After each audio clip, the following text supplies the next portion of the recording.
আমার বাংলাদেশে কিছু মুরব্বী আছে, কাউয়া মার্কা মুরব্বী। কি মার্কা মুরব্বী? কথা বলেন। এই কাউয়া মার্কা মুরব্বীরা এরা সকালে উঠে বিড়ি টানতে টানতে টানতে টানতে চায়ের দোকানে বসে, আর সকাল 10টা পর্যন্ত মনে করে আমেরিকার হোয়াইট হাউস ওই চায়ের দোকানে প্রতিষ্ঠা করেছে। যত রকম রাজনীতি সব চায়ের দোকানে আছে না নাই? অথচ রাজনৈতিক অঙ্গনে ওর সামান্যতম মশার একটা মূল্য আছে, ওর মূল্য নাই। আমার বন্ধুগণ বলে না যে গায়ে মানে না আপনি বলেন না, কি বলে না? দেখবেন এই গ্রামের যিনি রাজনৈতিক প্রধান নেতা উনি অত গল্প মারে না, আছে না নাই? অত গল্প মারার নেতার সময় নাই। নেতার চিন্তা করতে হয় জনগণের পাশে কিভাবে যাব, জনগণের মন কিভাবে জয় করবো। সে নেতা যে দলের হোক না কেন, প্রত্যেকের চিন্তা যে জনগণের মন কিভাবে জয় করব। আর এই কাউয়া মার্কা মুরব্বী দেখবেন রাজনীতি করবে মনে করে দেশের প্রেসিডেন্ট হয়ে গেছে। আমার ভাইরা, আমার বন্ধুগণ, এই সমস্ত মুরব্বীদের ঠিক একমাত্র করতে পারে আমার চাচিরা। ধরে বলেন ঠিক কিনা? আমার মা। এই জন্য আপনাদের সম্পর্কে গুরুত্বপূর্ণ কথা বলা দরকার এবং বলবে ইনশাল্লাহ। আমার বন্ধুগণ, মায়েদের সম্পর্কে যখন মায়েদের কথা যখন মনে পড়ে গেল, আসুন মায়েদের সম্পর্কে কিছু কথা বলি। আমার মায়েদের মধ্যে একটা সব থেকে খারাপ বদ অভ্যাস আছে, মায়েরা শুধু কুধারণা করে, আছে না নাই? মায়েদের অন্যতম স্বভাব হলো মায়েরা গীবত করে, আশা পাশা করে। আমাদের জফরের ভাষায় বলে আশা, বলে কিনা? এগুলো আমাদের পাশা পাশা। আচ্ছা, আমাদের যশোরের ভাষায় বলে। এখন এই মত যদি কোন ইউটিউবে কোন অন্য কেউ শোনে যে হুজুর কি বলে, আমরা তো বুঝি না।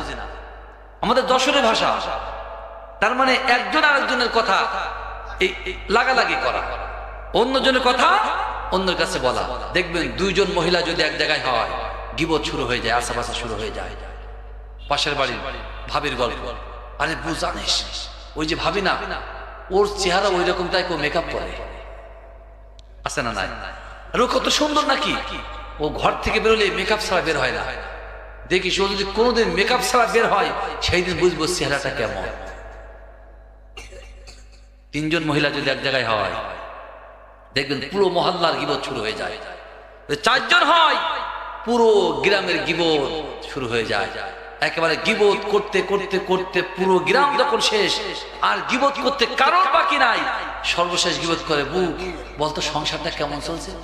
আর বলিস না, আমার এই যে রক্তটা কাউয়া, ওর হাতে একদম বরকত নাই, এত টাকা আয় করে 1 টাকা আমার হাতে দেয় না।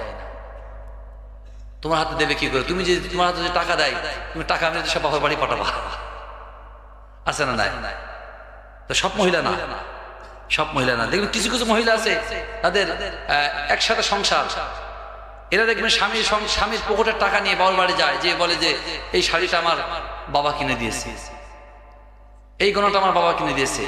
আমার বোন, আপনি স্বামীর কষ্ট অর্জিত টাকা নিয়ে আপনার বাবার নাম করেন, এটা আপনার খুব মারাত্মক ভুল।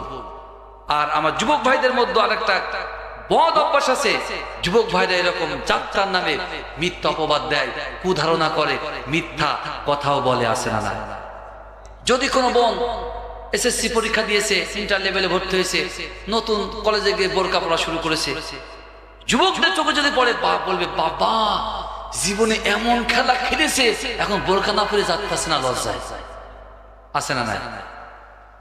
আমার যুবক ভাইরা, আমার মা, গভীর মনোযোগ দিবেন রে মা, এরকম কুধারণা করা যাবে না। আল্লাহ রাব্বুল আলামিন কোরআন দ্বারা গীবত এবং কুধারণা করতে সম্পূর্ণ নিষেধ করেছেন।